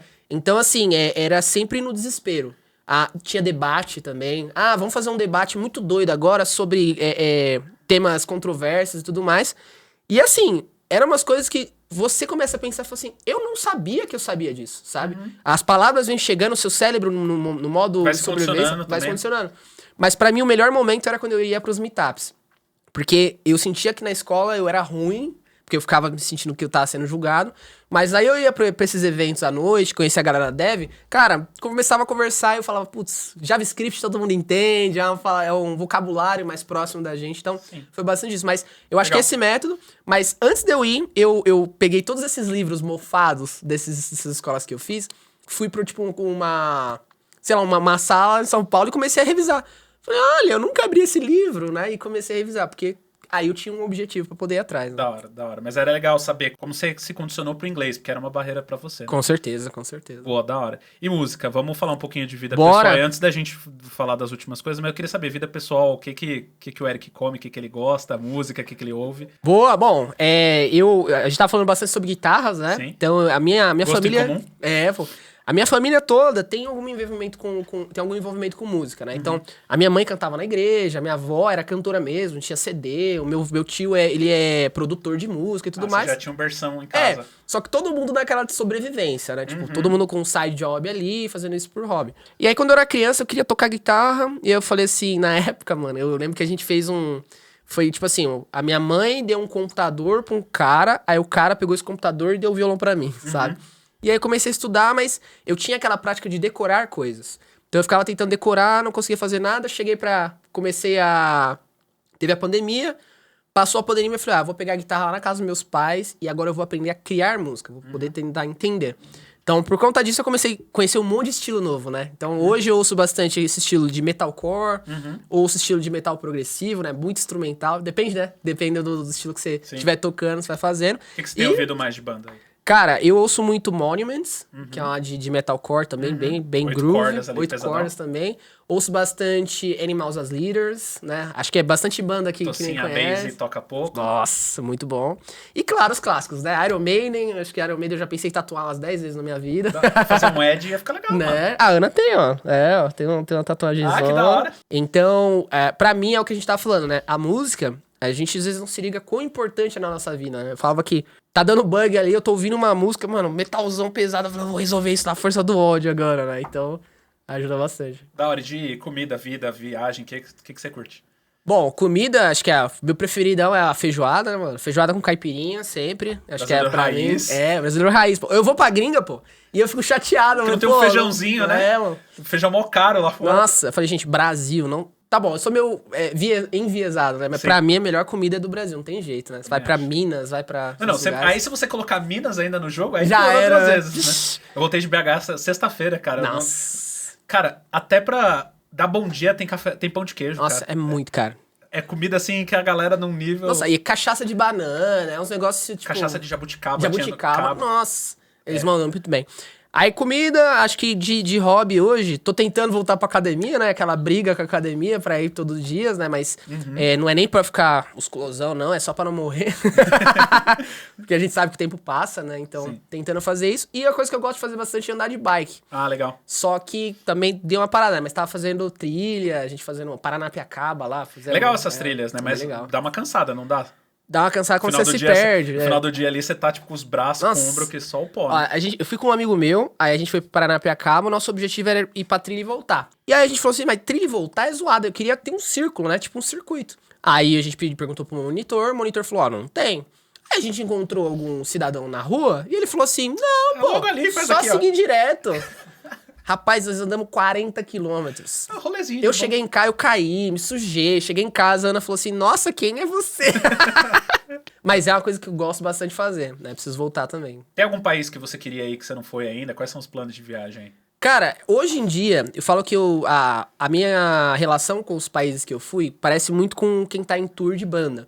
Porque você vai, aí você conhece o aeroporto, o evento que você vai palestrar, o restaurante você volta, né? Exato. Então hoje eu tenho algumas coisinhas assim, por exemplo, a Itália é um país que eu gostei bastante, achei muito bonito, então acho que é um país que eu gostaria de voltar, mas eu quero explorar muito mais a América do Sul. Sim. Então hoje, por exemplo, um dos meus objetivos para esse ano é eu aprender espanhol para fazer minha primeira palestra aqui na América Latina. Então, uma das melhores viagens que eu fui foi pro Peru, por exemplo. Cara, foi sensacional, assim, foi paisagens lindas, Eu fiz subir uma escala no montanha. Panamá que eu falei, mano, que lugar é esse, velho? Sensacional, né, cara? E a gente dá valor às vezes pra Europa, mas o que a gente tem aqui, cara, é muito absurdo, é absurdo. Não, e até trilha, né? Deve ter muita trilha ali na Chile, Argentina, que Sim. deve ser maneira pra fazer de Nossa, bike. cara. A gente, Bolívia também, às vezes ser ar de maneiro. sal lá. Vixe, tem muita coisa. Falta tempo, né?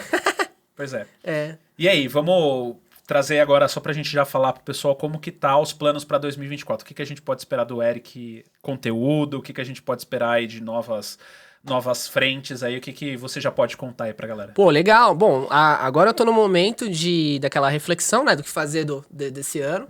Metas desse ano. Mas eu acho que o principal, eu tô mudando um pouco a forma. É aquela coisa, né? Quando a gente dá aula, a gente começa a se adaptar, ver o que funciona e o que não funciona.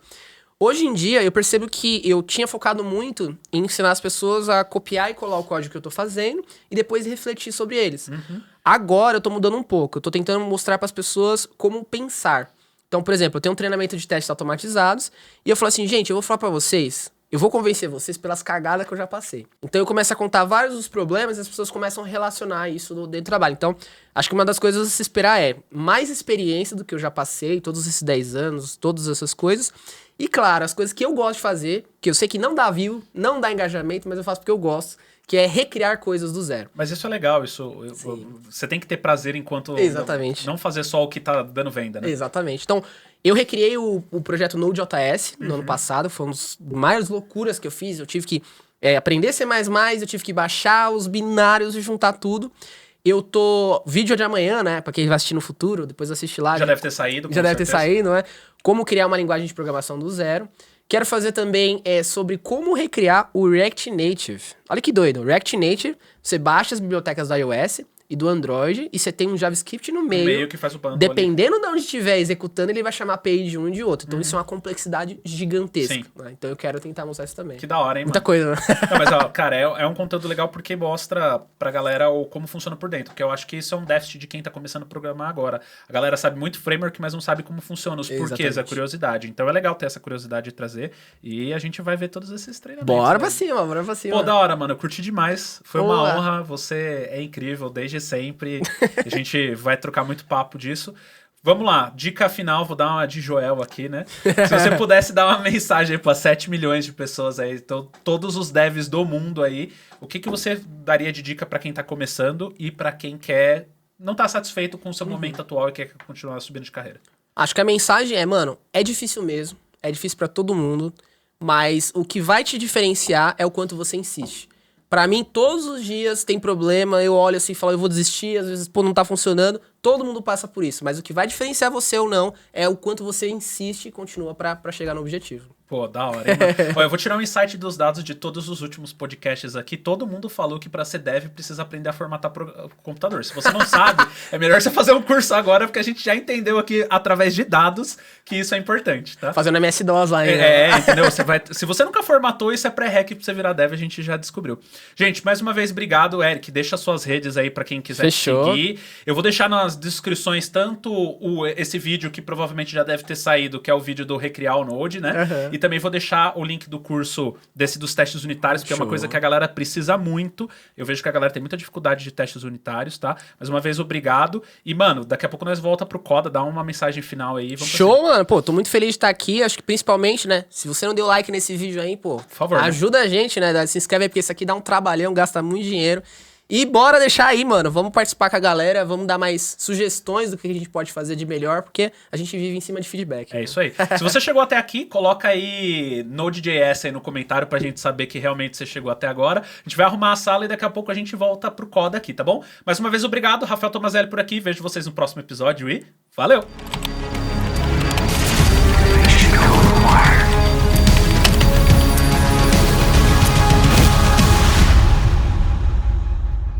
Fala, galera, voltando aqui agora, já estamos devidamente sentados para codificar, chega de papo, de certa forma. E a gente vai fazer uma parada legal. Então, olhei ali, vasculhamos o GitHub do Eric e falamos, o que a gente pode trazer aqui numa pílula bem bacana para vocês, e a gente achou uma parada legal. Quer explicar um pouquinho do projeto aí pra Bora! galera?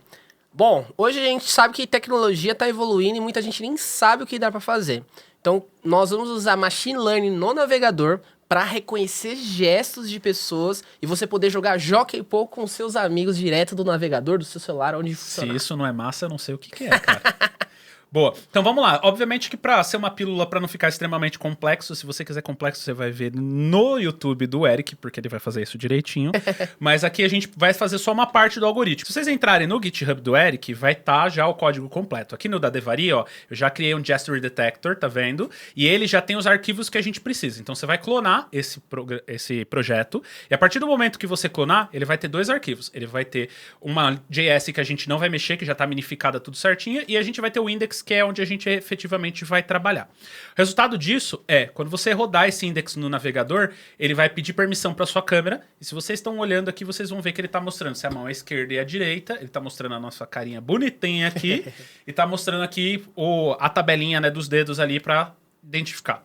Beleza? Então, dito isso, já tem boa parte das coisas feitas. A câmera já está habilitada, já tem alguns algoritmos por trás. O que não tem são duas coisas. A gente deixou 2 debuggers no código. Um deles, que é justamente o algoritmo que vai percorrer as mãos ali, a gente vai falar um pouquinho disso. E o segundo, o que coloca os pontinhos a hora que ele identifica a mão. Então é isso que a gente vai fazer aqui.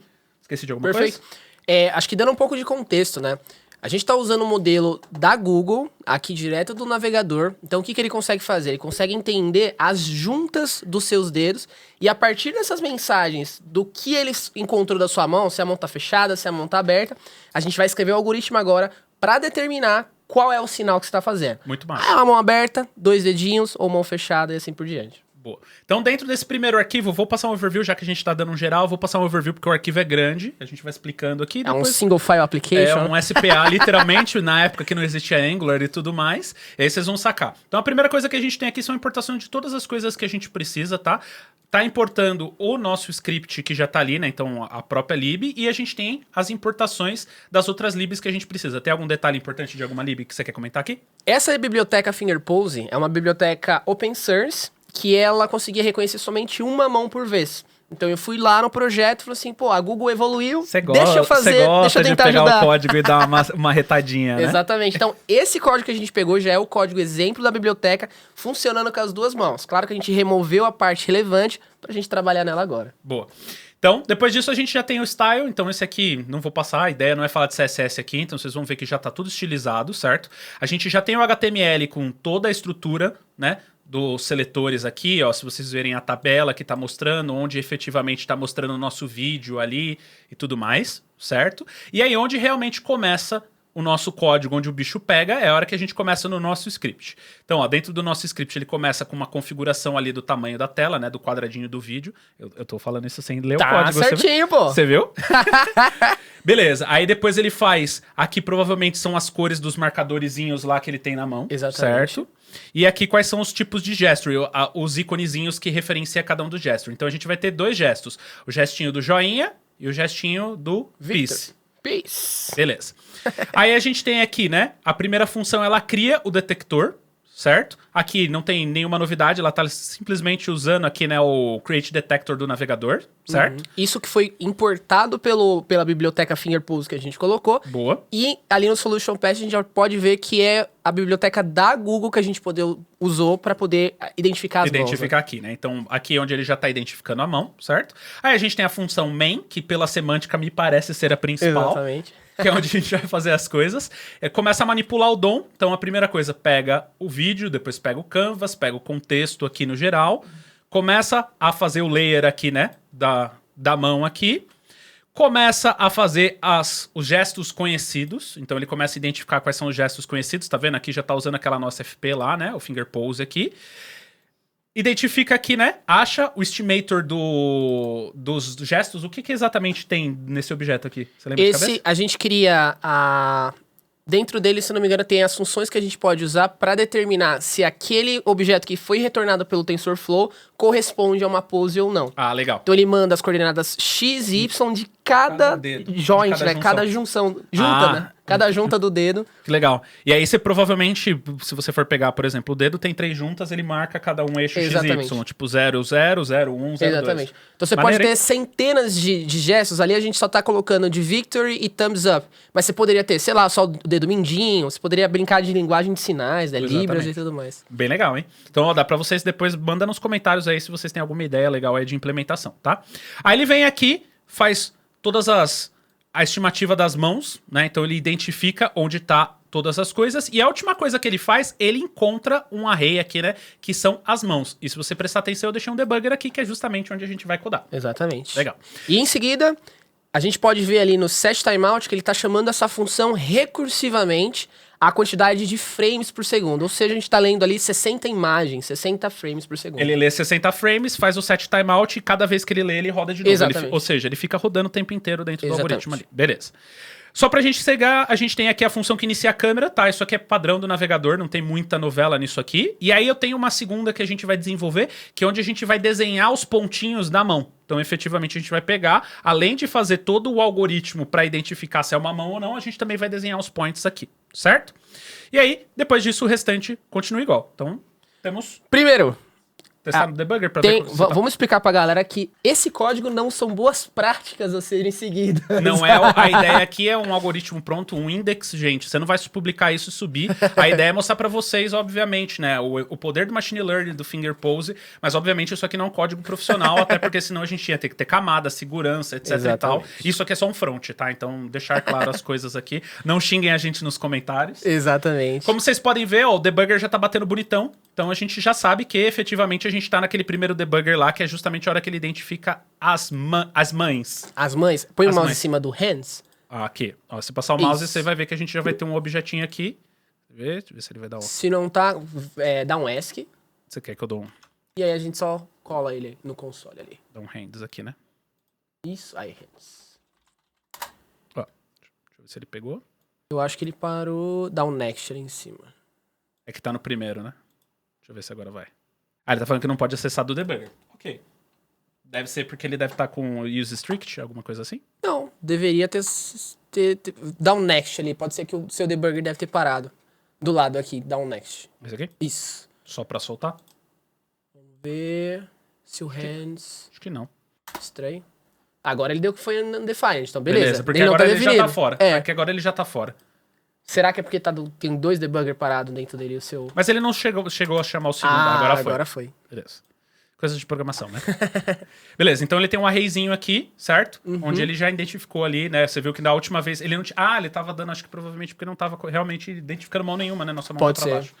Então, ó, ele identificou uma Então mão se a gente direita. olhar, ali está a nossa imagem, né? E conforme a gente tá mexendo a mão, ele tá identificando isso a cada imagem que muda. Então, Boa. retornou a mão direita e aí você tem dentro dos key points cada coordenada para cada dedo. Então, isso aí é algo legal para ver depois, né? A Google tem todo um mapa para mostrar o passo a passo de onde está Pra rolando você também. conseguir até fazer os próximos Isso. gesturing caso você precise, né? E aí uma coisa importante a gente ver aqui é o score. Então o score retorna para você qual é a probabilidade que isso aí é uma mão, né? São deles. Então ele tá com 78%. Ele vai de 0 a 1. Exatamente. Boa, bem legal. Então, ó, né, pra você que for fazer um algoritmo aí de reconhecimento, né, o quanto que ele identifica que realmente aquilo é uma mão ou não, né, de acordo com a imagem, etc e tal. Bem legal, hein? Legal. Mas estamos usando essa biblioteca para que a gente não precise conhecer isso. Exatamente, a gente já vai botar no código pra deixar isso aqui mais bonito. Exatamente. Então vamos lá, a primeira coisa que a gente vai fazer, vamos fazer esse algoritmo aqui, que é o algoritmo que percorre as mãos, tá? Então aqui não tem muita novidade, tá? Vamos começar preenchendo aqui, né, fazendo um for off aqui, né? A gente vai pegar mão a mão. O nosso objetivo agora é rodar mão a mão, entender esse gesto e printar na tela se foi reconhecido algum gesto, né? Se ele colocou a mãozinha pra cima, se fez o sinal de paz ou não. Então tá, eu tô com a hand aqui no objeto. O que que ele retorna pra gente que é interessante pra gente fazer? Ele tem algum array, alguma coisa que é interessante? Ele tem um array dos key points, que é cada ponto da nossa junta dos Das nossos juntas. dedos. Exatamente. Tá, e aí isso volta um segundo array, porque são várias juntas, certo? Certo, exatamente. A gente vai ter um segundo fora aqui. E aqui eu posso chamar de key points. Key mesmo. point, Off, hands, key key points. Pô, mas você não tá usando map, não tá usando for it? Cara, existem mil formas de fazer várias coisas. Já estão julgando a gente, já? Boa, então agora a gente tem a mão, cada uma, e os key points que são cada juntas. O que que a gente faz agora? Próxima coisa é o quê? O key point ele volta de uma forma fácil? Como que ele volta? A gente pode colocar um debugger, de repente, pra ver no navegador o que ele faz. Eu sempre recomendo, se você não sabe Não direito... tá acostumado o que ali, que né? vê, Fica dando console vai log nele. ou vai mandando bala ali no tudo. É sempre válido, tá? Exatamente. Mas aqui nesse caso, ele retorna o nome do key point. Então a gente pode ir lá no keypoint.name. Então a gente pega aqui e salva uma variável pro key point. Então dentro do key point, a gente tem o quê? .name. Legal. E ele volta o name certinho ou tem alguma coisa que a gente precisa fazer? Se eu não me engano, ele retorna o nome...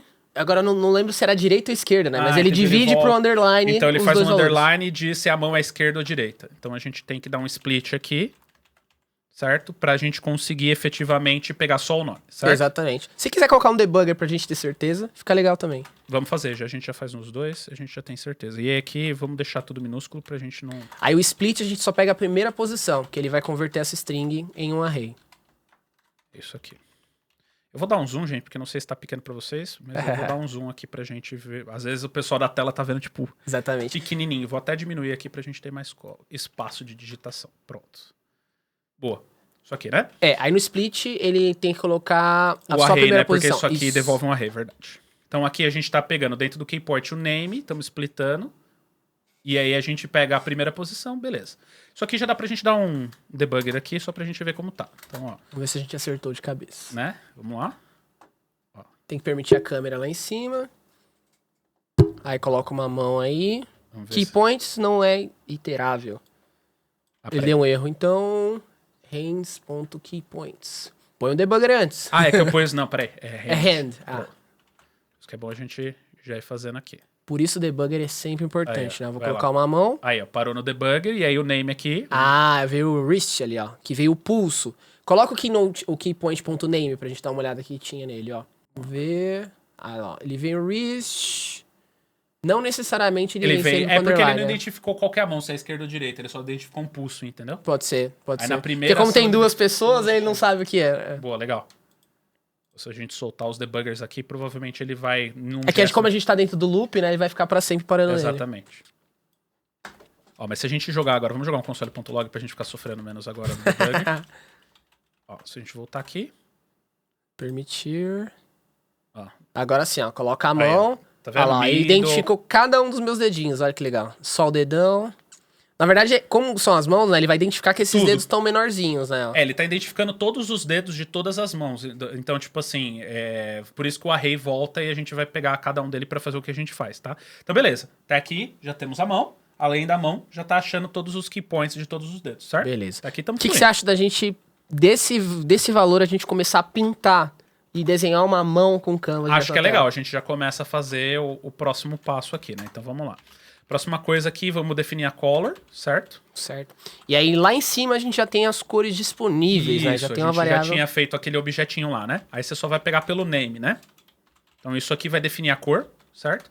Se vocês lembrarem, lá em cima tem o landmark color aqui, né? Que é esse cara aqui, de acordo com o tipo, né? Exatamente. Então, se eu tenho um dedão, a cor vai ser vermelho. Se eu tenho um index, vai ser azul e assim por diante. Então, para cada dedo, eu assinei uma cor diferente. Pô, então ele vai identificar a corzinha aqui do nosso dedo. E aí na sequência agora a gente vai chamar aquela função que a gente já até tem, mas que não tá fazendo nada. Então a gente vai passar o contexto para ela, a gente vai passar dentro do key point aqui, a gente vai passar os eixos, né? Quer explicar um pouquinho o que ele devolve, esses eixos x e y? Legal. Quando a gente está trabalhando com tela, a tela é dividida, né? Um eixo X e um eixo Y pra gente poder saber aonde estão esses pixels, né? Então a gente usa isso para saber exatamente onde a gente tem que colocar cada pontinho na tela pra gente fazer o risquinho, um L ou um círculo e assim por diante. Boa. E aí, beleza, a gente parte de um plano cartesiano de x e y, certo? Esse 3 aqui tem alguma... O 3... Vamos ver o que é o draw point aqui dentro da... É o R. É resolução aqui, talvez? Acho que é o rádio. Radius. Radius. Pra fazer radius. É. Boa. Então a gente tem contexto, XY, radio e a coloração. Então legal. Agora que a gente já tem isso, vamos trabalhar nesse cara. Então a primeira coisa que ele começa, ele inicia a gente pega aqui e inicia o nosso contexto, certo? Begin Path. A gente tá falando pro navegador que a gente vai começar a escrever em Canvas. Ou seja, a gente vai começar a desenhar na tela, né? Como se falar, Isso. opa, estamos abrindo um contexto de desenho na tela, certo? Exatamente. Então dentro do contexto, a gente vai meter um aritmético aqui, né? Com arc. Agora nem me pergunte. Não, isso aqui em tese, é a função de desenho dentro do contexto. Tá? Exatamente. Pra desenhar um arco, né? Só que pra desenhar um arco, essa função usa até o pi, né, cara? Pois Olha é. só. Quem disse que o pi não serve pra nada, não sabe do que tá falando. E aí a gente usa o math.p aqui, né? Exatamente. Beleza, então o que a gente tá fazendo aqui? A gente tá chamando dentro do contexto o desenho do arco para que ele desenhe, considerando o eixo XY que ele detectou. Lembra que ele detectou cada partezinha, certo? Com o raio fixo, né? A gente já viu que o raio fixo é 3, justamente acho que é pelo tamanho, né? Da Pode bolinha. ser. Raiozinho para fazer em pixels o tamanho da Pode bolinha ser. aqui. Estamos desvendando o algoritmo junto. E aqui o arredondamento provavelmente em cima do pi. Tá? Exatamente. Boa. Além disso, agora não adianta só a gente fazer isso, a gente precisa pôr uma cor, né? Então a gente Exatamente. vai dentro do contexto fill style. Se não passar nada, ela fica branco. Então, Já Precisamos ia de aparecer uma alguma cor. coisa, precisa ter a corzinha aqui. E por último, não adianta fazer isso sem você executar, né? Isso é uma coisa legal quando você vai falar de Canvas. Não adianta você primeiro faz toda a estilização e só quando você termina que ele vai lá e pum, executa, tá? Então, ó. Vamos ver se eu não fiz nenhuma e besteira. agora, será que a mão vai aparecer? Vamos ver, hein? Eu não confio no meu código, não, cara. Do seu eu confio, no meu eu não confio, não. Ô, louco! Pega essa. Olha lá, ó, vamos ver se funciona dos dois ao mesmo tempo, ó. Ah?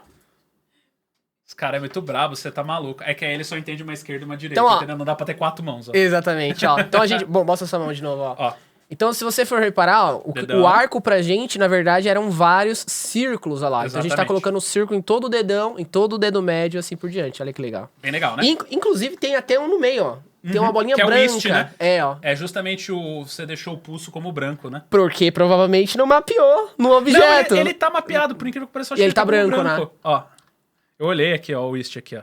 Ah. Ó. Quer mudar essa cor pra ver como ela fica? Vamos botar aqui um black, que não tem? Vamos ver. E agora? Juntou- Só colocar a mão, vamos ver. Junto, Ó, aqui, ó. agora Juntou apareceu. 2 nerds cientistas, é uma droga, né, velho? Cara, Beleza? isso é sensacional. Muito mano. louco, né? Imagina falar pros caras lá de 1980 que a gente faz isso aqui em 5 minutos. Com uma né, cara? webcam aqui rodando aqui, você simplesmente consegue saber cada parte da sua mão pra Com fazer... aprendizado de máquina. E dá pra fazer muita coisa, cara. Imagina fazer uns... E é bem rápido, ó. Eu mexendo na minha mão aqui, ó. Vamos incrementar? Até agora a gente já pegou, deixou bonitinho nas cores. Agora acho que dá pra gente fazer a detecção de gesto. O que Bora. você acha? Então vamos lá. Até aqui o nosso for já deixou tudo bonitinho. O que falta agora é a gente realmente voltar e fazer o cálculo do gesto, certo? Exatamente. Então voltando aqui dentro do nosso for, né? A gente tem os dois fors aqui. Dentro do for do gesto tá tudo bonitinho. A gente já fez ele ali tudo ok. Só que fora do for do gesto, a gente também tem que identificar ali se a mão, né? Como que tá a posição da mão. Então o que a gente vai fazer aqui? Eu tinha perguntado sobre aquele objeto do GE, né? Que justamente é o objeto que faz a estimativa, né? Falta só criar a variável, Dá um EST antes. E é importante falar que, por exemplo, pra gente não gastar tempo, a gente já tá imprimindo na tela, printando a tela pra depois detectar. Porque senão a gente ia detectar o gesto e depois imprimir. Então você não ia ver nada e ia ficar meio congelando a tela. Pensem em usabilidade aqui nesse caso, tá? Então, se vocês estão olhando nesse caso, ia ficar estranho, tipo assim, primeiro faz tudo e depois pinta, né? Pensem sempre no usuário. Por que quando você clica num botão ou quando você faz alguma coisa no seu celular vibra? É pra dar feedback pro usuário. Pensa na usabilidade, tá? E aqui é importante, ó, a gente tá usando keypoints 3D e lá a gente tá usando keypoints. Isso, aqui a gente pegou a lista de keypoints, aqui a gente tá pegando ele numa ótica de 3D, certo? Exatamente, porque se eu virar a mão pra esquerda ou pra direita, ela vai funcionar, e a gente tá usando o 9, porque a gente quer 90% de De confiança curacidade. que aquele efeito funcionou. Boa, então daquele 0 para 1, a gente tá falando que a gente quer só as mãos que realmente Que a gente quer ter certeza que é... 90% ali do Exatamente. próximo. Legal. Boa. Então, com isso em mãos, agora a gente consegue aqui dentro do nosso EST pegar ali os gestory, ou seja, ele vai ter uma lista de gestos Que e ele a já gente vê identificou. se eles são maior que 0. Ou seja, isso me garante que ele achou algum gesto, certo? Então, dentro disso aqui, ele achou algum gesto e a gente vai fazer alguma coisa com ele. Então, o que a gente vai fazer aqui? A gente vai criar agora o resultado. Agora sim, a gente vai fazer um reduce aqui. Então, a gente vai pegar esses gestures todos aqui e a gente vai dar um reduce. O legal de entender aqui é que, às vezes, a máquina entendeu que você fez 2 gestos ao mesmo tempo. Então, você pode falar que a mão tá meio fechada e a mão tá meio aberta, e aí ele volta mais de um. Então, o que a gente vai fazer agora? A gente vai escolher somente quem tem a maior confiança de dentro daquele gesto. Dentro daquele, o que tem a maior confiança ali dentro. Exatamente. Certo? Então, beleza. Dentro desse let aqui do result, então a gente vai fazer um algoritmo onde se o p.score for maior que o c.score. Ou Isso seja, quer dizer o gesto atual, ó, o P deve ser de previous e Isso. o C de De current. current. Ou seja, ele vai pegar o gesto anterior e o atual e ver qual dos dois que é exatamente. maior, certo? E aí, se for isso, ele vai fazer um ternário aqui, onde se for o P for maior, devolve o P, se não, devolve o C. Exatamente. Pra quê? Pra retornar somente um item dessa lista. Quem tiver o maior score fica Ou seja, no o jogo. resultado é o maior score ali, certo? Com esse resultado na mão, agora a gente vai conseguir pegar e definir, né, o gestury ali dentro da tela, né? A gente tem uns gesturezinhos pra fazer. Então a gente vai pegar aqui o choose hand, dentro da hand que a gente tem aqui. A gente vai pegar... O que faz esse handness? O handedness é o nome do... A gente poderia dar um debugger também pra mostrar os gestos que ele trouxe. Mas lá ele vai falar se é esquerda ou direita. Ah, tá bom. Em Light tese ou ele left. diz qual que é a mão. Exatamente. Beleza. Então, se a mão é esquerda ou direita, com isso a gente já tem. Então, a gente já sabe qual foi o gesto que foi feito, qual que é o gesto mais provável, com a confidência melhor, né? Com o resultado melhor. E qual foi a mão, se foi a esquerda ou a direita, certo? Dito isso, a gente vai pegar agora o nosso result layer, que já até tá dentro do nosso algoritmo aqui, é uma das variáveis que a gente tem. A gente vai pegar o choose hand aqui.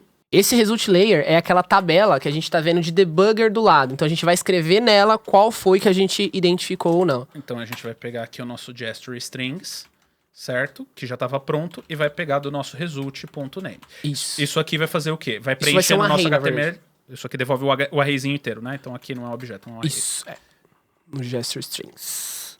Beleza, atualizamos a tela. Beleza. Falta a última coisa, né? Falta a gente fazer o update ali do debug info, né? Então a gente tem que pegar agora e fazer o update do debug info aqui, passando, né, o nosso pose data, né? E a mão escolhida. Então, com isso aqui, o que a gente fez agora? Primeira coisa, a gente achou qual foi o gesto que a gente queria utilizar, né? Primeiro, a gente calculou o gesto para achar, através do 3D, qual que é o gesto. Se tem gestos, a gente pega o mais provável, que está com a curacidade melhor, vê se é a mão esquerda ou direita, preenche lá no nosso result layer lá bonitinho, e depois esse update debug info, o que ele faz? Você lembra de cabeça? Nesse result layer, na verdade, do de cima, a gente vai imprimir o emoji, se é o piece, se é o botão pra cima ou não. E o update debug info são as duas tabelas. Então eu tenho todo o debug da mão esquerda e o debug da mão direita dentro da tela. Ah, da hora. Então, ó, aqui a gente bota o emoji na tela e aqui a gente tá preenchendo efetivamente os eixinhos lá de XY. Vamos testar pra ver se ficou certo. Será que funciona de primeira? Ah, duvido. Ó, vamos ver. Opa, ó. Não tá pegando, aqui, ó. Undefined. Lowercase. Ah, eu escrevi errado aqui o to lowercase aqui. O handedness ficou com 2 S's. Eu acho que tá certo. Handedness. Ah, aqui, ó. Que nome, hein? Pois é. E agora? Faz o piece. Oh! Legal demais, hein? Então agora a gente já tem os dois gestures sendo identificados. Quando você faz aqui o thumbzinho, né? Thumbs up. E quando você faz o piece, ó, ele já preenche os dois ali. Legal, né? Muito legal. Curtiu? E o mais incrível disso é que esse é somente um exemplo, né? Inclusive eu tô com a mão aqui pra mostrar que ninguém tá roubando, né? Você viu que agora quando ele jogou pra esquerda, ele jogou o emoji pra esquerda? Pra esquerda, né? Legal.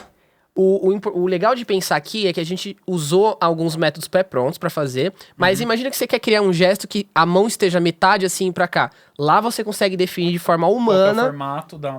num JSON bonitinho, Cara, e imagina ele já isso fazer. pra uma Libra, pra você pegar ali Legal, e fazer né? uns emojis numa live. Imagina que legal, você tá fazendo uma live, a pessoa falando em Libras e toda vez que ela faz um gesto de emoji, aparece o emoji na tela. Da hora. Ou de Imagina. repente mover a tela clicando nas coisas, cara, um mundo de possibilidades. Que você aí que tá assistindo vai comentar agora pra gente pra falar que ideia que deu aí, né? Já bota pra gente aí o que vocês têm de ideia. Vou subir, então naquele GitHub vocês vão ter 2 commits, tá? Cuidado, se você clonar agora, você vai clonar a versão final, tá? Então cola e puxa o inicial pra você poder codar e depois compara pra ver como é que ficou, tá bom? Vou deixar aqui, tanto no meu, tem também no do Eric, então se você quiser também o código pronto também tem no Eric. E eu acho que é isso, curtiram? Deixa o like, já se inscreve aí, tamo junto. Eric, mano, você é demais. Tamo juntos. Gente, nos vemos no próximo Coda e é nóis, valeu! Valeu!